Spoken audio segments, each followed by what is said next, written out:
Hi guys, good morning. हम आप लोगों के बीच प्रॉफिट एंड लॉस का वैसा क्वेश्चन लेके आए हैं, या तो वह प्रीवियस क्वेश्चन पूछा हुआ है सीजीएल मेंस में, या एसएससी सीजीएल मेंस में वह ऐसा इस टाइप का क्वेश्चन पूछेगा, श्योर एंड सर्टेन। तो इस टाइप के क्वेश्चन पे आज हम लोग डिस्कस करेंगे। प्रॉफिट और लॉस का काफी हाई लेवल क्वेश्चन है, थोड़ा सा इस क्वेश्चन पे ध्यान दिया जाए। सॉरी, कुछ 2-3 दिन इधर गैपिंग हो गया मेरे वीडियो को बनाने में, कुछ व्यस्त हो गया था कामों में। तो हम लोग आज वैसे क्वेश्चन को देखेंगे कि या तो वह क्वेश्चन पूछा हुआ है या इस पैटर्न का क्वेश्चन पूछेगा ही पूछेगा। यह CHSL 2010 का क्वेश्चन है, सॉरी 2020, CHSL 2020 में पूछा हुआ क्वेश्चन है मेंस में। बहुत ही बेहतरीन लाजवाब क्वेश्चन। आते हैं सीधे हम लोग क्वेश्चन पे। प्रॉफिट और लॉस का लगभग यह हमारा चौथा या पांचवा वीडियो होगा। क्वेश्चन कह रहा है कि एक व्यापारी को 25% का लाभ होता है यदि वह अंकित मूल्य पर 25% की छूट दे। ध्यान से क्वेश्चन समझिएगा। एक व्यापारी को 25% का लाभ होता है कब? जब वह अंकित मूल्य पर 25% की छूट दे। यदि सीपी 35% ज्यादा हो, मतलब कि क्रय मूल्य अगर 35% बढ़ जाए, इसके बावजूद भी व्यापारी को 20% का लाभ कमाना चाहे, तो एमपी पर कितना परसेंट डिस्काउंट उसको देना चाहिए। ठीक है, देखिए यहां पे सबसे पहले सीपी, एसपी और एमपी। हम आप लोगों को पिछले वीडियो में यह बात बताए थे कि क्रय मूल्य पर प्रॉफिट या लॉस देके हम एसपी पे पहुंच सकते हैं। मतलब सीपी पर प्रॉफिट या लॉस लेके हम एसपी पे पहुंच सकते हैं और उधर से एमपी पर डिस्काउंट देके एसपी पे पहुंच सकते हैं। तो क्रय मूल्य को हम व्यापारी को 25% का लाभ होता है, हमारा एसपी 125 हो गया। कुछ करने की जरूरत नहीं है, सिंपल क्वेश्चन, बहुत ही बेहतरीन और बहुत ही लाजवाब। 125 हमारा क्या हो गया? एसपी 25% प्रॉफिट के साथ। यदि वह अंकित मूल्य पर 25% की छूट दे, मतलब एमपी पर 25% का छूट दे, मतलब 75% पर बेचे। 125 रुपया का वैल्यू है 75%। ठीक है। अब देखिए दूसरा पॉइंट कहता है कि यदि सीपी जो है 35% ज्यादा हो, मतलब 100 का क्रय मूल्य है और 35% ज्यादा हो, तो 135 हो, 135 हो, मतलब 35% बढ़ गया तो 100 के बदला 135 हो, और व्यापारी को इस पर 20% प्रॉफिट चाहिए, मतलब 135 पर 20% प्रॉफिट चाहिए, मतलब 13.5 दूना 27, 27 और यह बढ़ गया 135 का 20%, तो 5 5 10 27, 7 5 12 के 2 हाथ में 1, 3 2 5 1 6, 162। पहली बार वस्तु को बेचा गया है 125 पर, तो एमपी हमारा 75% है। दोबारा वस्तु को बेचना है 162 पर, तो क्वेश्चन कह रहा है कि अब हमारा एमपी कितना होना चाहिए? तो 125 का वैल्यू है 75%, तो 162 का वैल्यू क्या परसेंट हो जाएगा? 75/125 गुने 162। ठीक है, तो 25 5 25 तिया 5 तिया 15, 5 से नहीं कटेगा ये, 25 25 5 तिया 15 पॉइंट में जाएगा। 5 तिया 15 बचा कितना आपके पास? 12 5 दूना 10, 5 चौका 20, 32.4। तो 4 तिया 12 है के 2 हाथ में 1, और 3 दूना 6 1 7, और 3 दूना 3 3 9, 97.2% हमारा क्या होगा? एमपी होगा। तो इस पर डिस्काउंट कितना मिला हो? 0.2, तो 0.8 हो गया 98, 2.8% का हमारा यह डिस्काउंट होना चाहिए। मतलब क्वेश्चन कह रहा है कि एमपी पर कितना परसेंट छूट होगा? तो 2.8%। सीधी सी बात है। देखिए यह दो जो प्रॉफिट है, प्रॉफिट का दाम पहले 35% बढ़ गया और इसके बावजूद वह 20% फायदा कमाना चाहता है, यह दोनों सक्सेसिव होगा। सीपी से दोनों सक्सेसिव पड़ेगा। एक बार 100 सीपी तो 35% ज्यादा हुआ तो 135, और 135 का 20% फिर बढ़ा, मतलब 27 रुपया फिर बढ़ा, 162 होगा। पहली बार वस्तु को बेचा गया है 125 पे, तो कितना परसेंट पे बेचा गया है? 75% पे। दोबारा वस्तु को बेचना है 162 पे, तो कितना परसेंट पर बेचा जाएगा? 97.2% पर। और यह एमपी से कितना कम है?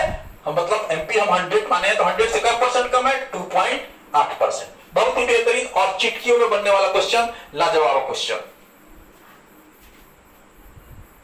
इसी पैटर्न का एक और क्वेश्चन देखा जाए। क्वेश्चन कह रहा है कि एक विक्रेता एमपी पर 19% का छूट देता है तथा 17% का लाभ कमाता है। एसपी और एमपी लाभ कितना कमाया? 17%, मतलब 117 पर बेचा। और एमपी कितना हुआ जी? 19% का छूट, मतलब 81%, मतलब 117 रुपया का वैल्यू कितना है? 81%। देखिए इस कंसेप्ट का यूज बहुत कम स्टूडेंट करते हैं। 117 का वैल्यू कितना है? 81%। अब क्वेश्चन कह रहा है कि यदि लागत मूल्य 11.1/9 बढ़ जाए, पहले सीपी कितना था? 100, और तो तब भी व्यापारी को 17% का लाभ होता है। तो दो सक्सेसिव डिस्काउंट हुआ आपका, एक 11,999, एक 100/9%, अर्थात 1/9। तो 9 रुपया में 1 रुपया बढ़ गया, मतलब हो गया 10/9। तो और उसके बाद व्यापारी को 17% लाभ कमाना है, तो एक होगा 1/9 और 1 17, तो 117%, 100 था, 17% लाभ कमाया, 117, ये हो गया 9 1 10/9। आपको जैसे ही करना है सक्सेसिव वैसे ही करिए, हम अपना तरीका बता रहे हैं। तो 9 से 13 मत, 13 ना 13 या 130, मतलब अब की बार उसको प्रॉफिट कितना दोनों लेके कमाया? बेचना है 130 पे, मतलब एक बढ़ा क्रय मूल्य 11.1/9%, तब भी व्यापारी को 17% लाभ कमाना है, या दोनों सक्सेसिव मिलके 30% हुआ। तो 117 का वैल्यू है 81%, तो 130 का वैल्यू क्या हो जाएगा? 81/117 गुने 130। 9 9 81, 9 13, 13 दहिया 9 दहिया 90%। पहली बार वस्तु को बेचा गया है 117 में, एमपी को कितना परसेंट पर बेचा गया है? 81% पर। दूसरी बार अगर हम वस्तु को 130 में बेचते हैं तो एमपी पर 90% पर बेचा जाएगा, मतलब डिस्काउंट हमारा छूट 10% होगा। कोई दिक्कत? देखिए सक्सेसिव निकालने का बेहतरीन तरीका, 100 पहले मान लीजिए आपका सीपी था, या दोनों डिस्काउंट में जो भी मन करे पहले रखिए, या 1/9 है तो 10/9 पर बेचेंगे, क्योंकि बढ़ा है 9 में 1 बढ़ा है, और दूसरा जो है कितना होगा? 117, ठीक है। तो 117%, तो 100 हुआ, 100 से 100 कैंसिल, 13 13 दहिया 130, हमारा क्या हुआ? सक्सेसिव 30%, 130, मतलब 100 रुपए की वस्तु 30% प्रॉफिट पर बेचेंगे। तो 117 में वस्तु को बेचे हैं, कितना परसेंट पर बेचे हैं? 81% पर। तो 130 में वस्तु को बेचेंगे तो कितना परसेंट पर? 90% पर बेचेंगे। छूट कितना हमारा होगा? 10%। सिंपल सी क्वेश्चन है, उसी पैटर्न का, बहुत ही लाजवाब। चलिए थर्ड क्वेश्चन है इस वीडियो का, या थोड़ा सा अलग पैटर्न का क्वेश्चन है। क्वेश्चन कहता है कि यदि वस्तु को 19.5 रुपया पर बेचने के बजाय अगर उसे 33.5 रुपया में बेचा जाए तो विक्रय मूल्य में अंतर क्या होता है? 1092 रुपया होता है। मतलब कि अगर वस्तु को हम 19.5 में बेचते हैं, 19.5 रुपया में बेचने के बजाय अगर 33.5 रुपया में वस्तु को बेचा जाए तो विक्रय मूल्य में अंतर 1092 रुपया का हो जाता है। यदि वस्तु का क्रय मूल्य 2340 रुपया हो तो 25 वस्तु का विक्रय मूल्य क्या होगा? यदि अर्जित लाभ 32% हो। ठीक है, सबसे पहला काम, हमको बेचना था वस्तु को 19.5 रुपया में, हम बेच दिए 33.5 रुपया में। ठीक है, यहां पे विक्रय मूल्य का अंतर कितना हुआ जी? 13 में से 9 गया 4, 14 रुपया। ठीक है, लेकिन विक्रय मूल्य में अंतर दिया गया 1092 रुपया। एक वस्तु को अगर हम बेचते हैं 19.5 के बजाय 33.5 में तो 14 रुपया का डिफरेंस आता, लेकिन क्वेश्चन कह रहा है कि डिफरेंस जो आया है 1092 रुपया का आया है। तो हम यहां से निकालेंगे कि हमने वस्तु को बेचा, कितना वस्तु बेचा, क्योंकि एक वस्तु पर 14 रुपया का डिफरेंस, तो 1092 रुपया का डिफरेंस कितने वस्तु पर? 14 7 98 2 9 2 11 1 12 8 78, अर्थात हमने टोटल वस्तु को बेचा है 78 वस्तु, 78। एक वस्तु के बेचने पर 14 रुपया का अंतर आ रहा है, तो कितने वस्तु बेचे कि हमको 1092 का अंतर आ जाए, अर्थात 78 वस्तु हम बेचेंगे तो हमें 1092 का अंतर आएगा। यहां तक तो क्लियर हो गया कि हमने टोटल 78 वस्तु का विक्रय किया। यदि वस्तु का क्रय मूल्य 2340 है, मतलब 78 वस्तु का क्रय कितना है 2340, तो एक वस्तु का सीपी कितना हो जाएगा 2340 बटा 78, तो 8 तिरका 24, 7 तिरका 21, 22, 23, 30। एक वस्तु का सीपी कितना होगा 30 रुपया। कोई दिक्कत नहीं है यहां तक। तो कह रहा है कि 25 वस्तु का विक्रय मूल्य क्या होना चाहिए अगर हम 32% टोटल लाभ कमाना चाहते हैं, तो 25 गुना सीपी कितना है 30, और इस पर हमको प्रॉफिट चाहिए 32%, तो 132%। कोई दिक्कत कहां, कोई दिक्कत है। 25 चौका 100, 4 7 28, 4 तिया 12, 33, 33 तिया 99, 990 रुपया हमारा क्या हो गया विक्रय मूल्य। कोई दिक्कत। सबसे पहले हम निकाल लेंगे कि यहाँ पे दिया है विक्रय मूल्य का अंतर 19.5 के बजाय हम 33.5 में बेचते हैं, तो टोटल हमारा विक्रय मूल्य में अंतर 1092 का आता है। यहाँ पे हम देखेंगे कि एक वस्तु को बेचने पर हमको 14 रुपया का डिफरेंस आ रहा है विक्रय मूल्य में, तो कितना वस्तु हम बेचे हैं कि 1092 का डिफरेंस है 78 वस्तु। एक वस्तु का क्रय मूल्य जो है कितना आया, टोटल वस्तु का क्रय मूल्य 2340 रुपया है, तो 78 वस्तु का क्रय मूल्य कितना होगा,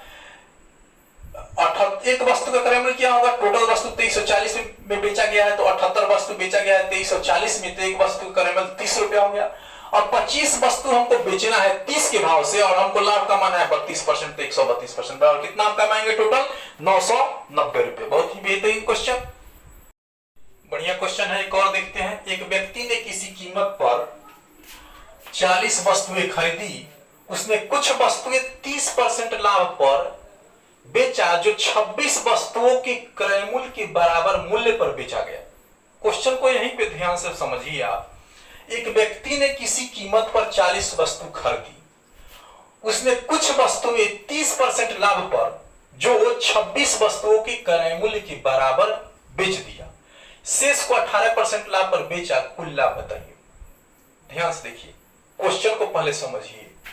मान लीजिए कि 40 को वस्तु खरीदा, कितना रुपया में 40 रुपया में, एक वस्तु को 1 रुपया में खरीदा, और उसने कुछ वस्तुएं बेचा कितना रुपया में 26 रुपया में, मतलब 26 वस्तुओं के क्रय मूल्य के बराबर था, तो 26 रुपया में कुछ वस्तु बेचा, तो उसको 30% का लाभ होगा। एक वस्तु 1 रुपया में खरीदा, कई वस्तु खरीदा हुआ 40 को, और कुछ वस्तु बेच दिया, कितना में बेचा 26 रुपया में, 26 वस्तुओं के क्रय मूल्य के बराबर पर, तो 26 रुपए में वस्तु को बेचा, जिसमें कितना लाभ उसको हो गया 30%, तो 130% बराबर 26, तो 100% बराबर 26 बटा 130 गुने 100, 13 दूना 26, अर्थात 20 को वस्तु आप बेचा कितना रुपया में 26 रुपया में, तो उसको 30% का फायदा कमा लेगा। बस कुछ नहीं है। 40 वस्तु 40 रुपया में खरीदा, उसमें से 20 वस्तु को 26 रुपया में बेच दिया, और शेष को 18% लाभ पर बेच दिया। ओवरऑल कितना फायदा कमाया। इस कंसेप्ट को हम पिछले वीडियो में बताए थे, आप लोग ध्यान से समझिए और ध्यान से पढ़िएगा तो ठीक रहेगा, नहीं तो देखते रहिए। 20 वस्तु को बेचा, कितना परसेंट लाभ पर हो 30% लाभ पर, तो 20 गुने 30 प्लस शेष 20 वस्तुओं को 18% लाभ पर, और टोटल 40 पर कितना परसेंट का लाभ होगा। क्वेश्चन नहीं कहता, हमको तो केवल यह निकालना था कि वह 30% लाभ कमाया 26 वस्तुओं के क्रय मूल्य के बराबर, तो कई को वस्तु बेचा 20 को वस्तु बेचा, 20 वस्तु बेचा 30% फायदा पर, और शेष 20 को बेचा 18% फायदा पर। 40 पर क्या हुआ 30 दूना 6। आप ऐसे भी निकाल सकते हैं, या इससे भी अगर आप आसान सिंप्लीफिकेशन करना चाहते हैं तो 20 रेशियो 20 का हो गया 1:1 रेशियो 1 गुने 30 प्लस 1 गुने 18 बराबर 2x। दोनों पर क्या होगा, तो 30 18 48 बराबर 2x, x बराबर 24% का ओवरऑल फायदा हुआ। कहां कोई दिक्कत है, लाजवाब क्वेश्चन है। चलिए नेक्स्ट क्वेश्चन देखते हैं। कोई व्यक्ति अपनी क्वेश्चन है। हम बहुत क्वेश्चन इस कंसेप्ट में बताएं आप लोगों को, फिर भी एक क्वेश्चन इस वीडियो में हम दे रहे हैं ताकि कंसेप्ट भुलाइए नहीं। इस कंसेप्ट का क्वेश्चन पूछेगा ही पूछेगा, आप लोग दिमाग में ये बात रखिएगा।